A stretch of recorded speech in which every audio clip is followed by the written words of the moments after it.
"Behold, your Lord said to the angels, I am going to place a vicegerent on earth." The Arabic word is khalifa. It means a representative or an emissary of mine. "And they said," the angels said, "Will you place therein one who will spread corruption and shed blood, while we celebrate your praises and glorify your holiness?"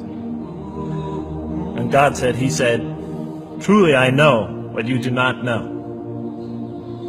See, that's the verse that hooked me. That's the verse that caught my attention. That's the one that kept on making me read the story again and again and again. Because listen to the way it begins. "Behold, your Lord said to the angels, I am going to place a representative of mine on earth, a vicegerent of mine, an emissary, one who acts on my behalf."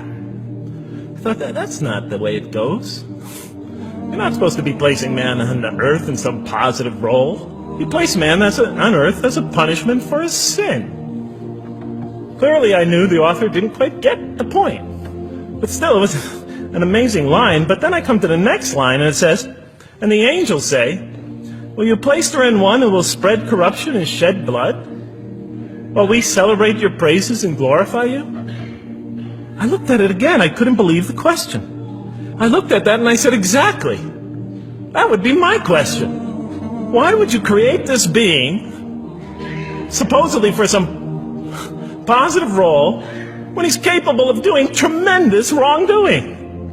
When he could spread corruption and shed much blood? Why would you create this violent and pernicious creature when you could create angels?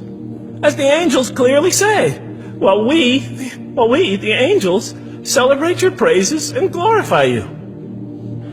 They were asking one of the most fundamental questions in the entire history of religion. Why create you, man, this utterly fallible creature, this creature who could rebel against God's will, who could do such tremendous wrongdoing, who could wreak havoc like no other creature on earth, when you can make them angels? That whole question, everything that I ever thought, everything that I ever experienced, everything that I ever knew was in that question. It was as if the author took my life and wanted to pick out exactly the right question to humiliate me, to provoke me, to anger me. Why create man, this most destructive and violent creature, when you could make them angels? And then look at the answer. And he said, God said, "Truly I know what you do not know." You know, in modern parlance, we would say, "I know exactly what I'm doing." I read that and said, what?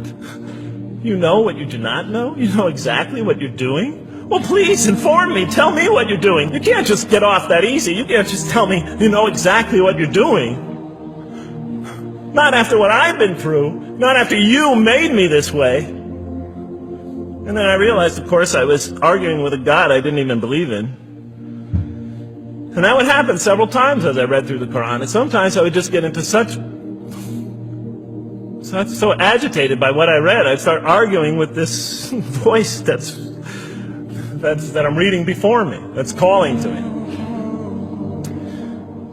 So we turn to the next verse. Well, it turns out that the Quran just doesn't dismiss the question. It starts to answer it a little bit. And in the next verse it says, "And he taught Adam," God taught Adam, "the names of all things. And then he placed them before the angels and said, tell me their names if you are right."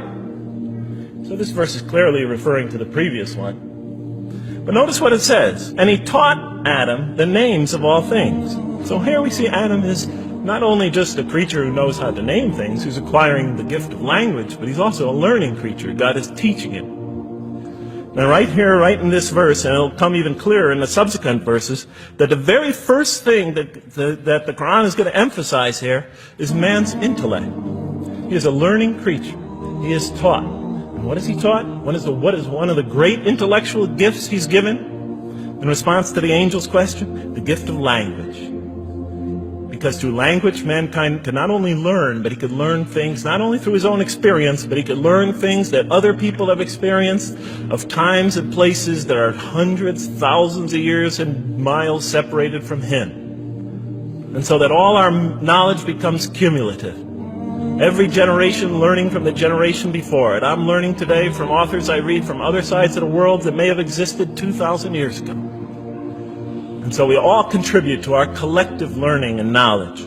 And so what I'll see later in the Quran, And the Quran will emphasize this again and again and again. Like in one verse it says, read in the name of your Lord who created a man out of a tiny creature that clings. Read, it commands the reader. For your Lord is most bountiful. Why is he most bountiful? What great gift did he give you? For he taught man the use of the pen, and through it taught him what he otherwise could not know. And he taught Adam the names of all things. And then he placed them before the angels and said, tell me their names if you are right.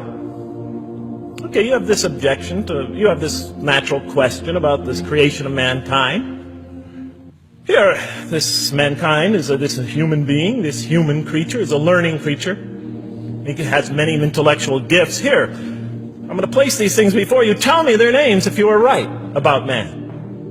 And what did the angel say? Glory to you. We have no knowledge except what you have taught us. In truth, it is you who are knowing, the wise. They say this task, this intellectual test that's put before them is beyond their grasp. And so in the next verse we read, and he said, oh Adam, tell them their names. And when he had told them their names, notice how it's just like it's nothing for him. For mankind, he has this phenomenal ability. And that's clearly the point of these verses. Even though I felt that the author didn't quite, it was as if I realized that he didn't misunderstand the story.